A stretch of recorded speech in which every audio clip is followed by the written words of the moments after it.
بسم اللہ الرحمن الرحیم۔ آج ہندوستان میں نہ کوئی شمشان گھاٹ بچا اور نہ ہی کوئی قبرستان کہ جہاں لاشوں کے انبار نہ لگے ہوں۔ لاشوں کو جلایا جا رہا ہے کہ کورونا وائرس اس قدر پھیل چکا ہے۔ آج اس بات پہ کوئی سیاست نہیں کروں گی، لیکن میں صرف ایک بات کہنا چاہتی ہوں کہ ہم وہی مسلمان ہیں کہ جب آکسیجن کی ضرورت پڑی اور ہندوستان میں آکسیجن کی کمی ہوگی تو ہمارے ہی ملک میں فیصل ایدھی صاحب نے ان کو یہ پیغام بھجوایا کہ ہم آپ کے ساتھ کھڑے ہیں اور ہماری طرف سے آپ کو جو بھی امداد کی ضرورت ہے ہم دینے کو تیار ہیں۔ یہ ایک مسلمان کا، ایک انسانیت کا جذبہ ہے، کیونکہ اسلام ہمیں یہ سکھاتا ہے۔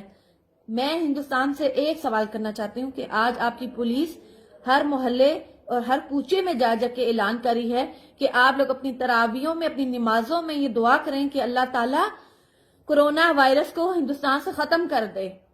لیکن ایک سوال، کیا آپ لوگ یہ جس وجہ سے آپ لوگوں کے ملک میں یہ کرونا پھیلا ہے، یہ کرونا میں صرف ہندوستان کی بات نہیں کری، پوری دنیا میں پھیلا ہے، لیکن ہندوستانیوں سے میرا سوال ہے کہ کیا لاک ڈاؤن جو آپ نے پچھلے 2 سالوں سے مقبوضہ کشمیر کے کشمیریوں کے اوپر لگایا ہوا ہے، کیا وہ انسان نہیں تھے؟ کیا ان ماؤں بہنوں بیٹیوں کی آہیں پکار سسکیاں اللہ نے نہیں سنی؟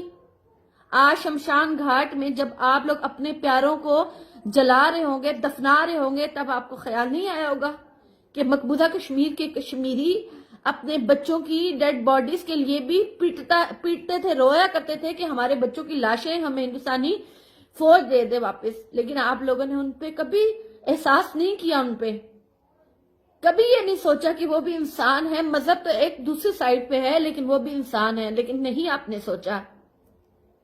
آج بھی میں ہندوستان کے لوگوں سے کہوں گی کہ آج آپ تبلیغی جماعت کے لوگوں کے اوپر جب پچھلے سال آپ لوگوں نے فتویٰ لگایا، جب پچھلے سال آپ نے ان پہ الزامات لگائے کہ ان لوگوں کی وجہ سے کورونا پھیل رہا ہے اور تبلیغ کو بند کیا جائے، اور آپ لوگوں نے ان کے اوپر مختلف کیسز ڈال دیے، ان کو جیلوں میں ڈالا گیا، ان پہ پابندی لگائی گئی، تو آج یہی تبلیغی جماعت والے ان ہندوؤں کو خون دے رہے ہیں، ان کو اپنا پلازما دے رہے ہیں کہ آپ لوگ ٹھیک ہو جائیں۔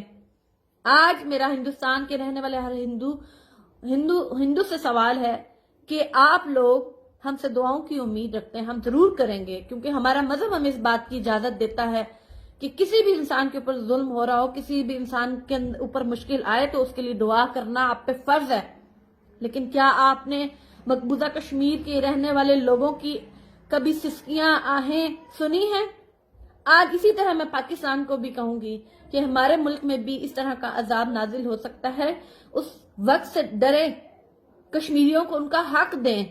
اگر وہ خود مختار رہنا چاہیں تب بھی ان کا حق ہے، اگر وہ ہمارے ساتھ رہنا چاہیں تب بھی ان کا حق ہے۔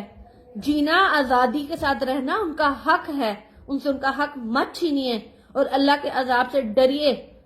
شام کی مائیں جو اپنے بچوں کی لاشیں بھی جن کو نہیں ملی، مقبوضہ کشمیر کے لوگوں کو ان کے بچوں کی لاشیں نہیں ملی، فلسطین میں کیا ظلم ہے، افغانستان میں 2 سے 3 ان کی نسلیں تباہ ہو چکی ہیں، کشمیر میں 4 نسلیں تباہ ہو چکی ہیں۔ اللہ کے عذاب سے ڈریے۔ یاد رکھیے گا، آج اگر آپ لوگ انسانیت کے ساتھ ظلم کریں گے تو یاد رکھیے گا، نہ شمشان گھاٹ نہ قبرستان وہاں پہ جگہ نہیں ملیں گی۔ اور ہمارے نبی کی حدیث ہے کہ اس قدر لاشیں گریں گی کہ اگر ایک باپ کے 100 بیٹے ہوں گے تو 99 بیٹے جو ہیں وہ قتل کیے جائیں گے۔ اللہ کے عذاب سے ڈریں، کشمیریوں کی آہیں اور بددعائیں اور سسکیوں سے ڈریں۔ ہندوستان کے لوگوں سے میں کہنا چاہتی ہوں، آج آپ اپنے پیاروں کو کھو رہے ہیں تو سوچیں کہ کشمیر کے لوگ پچھلے 73 سال سے لاشیں دے رہے ہیں، اپنی بیٹیوں کی عصمتیں دے رہے ہیں، کیونکہ وہ صرف آزادی مانگتے ہیں۔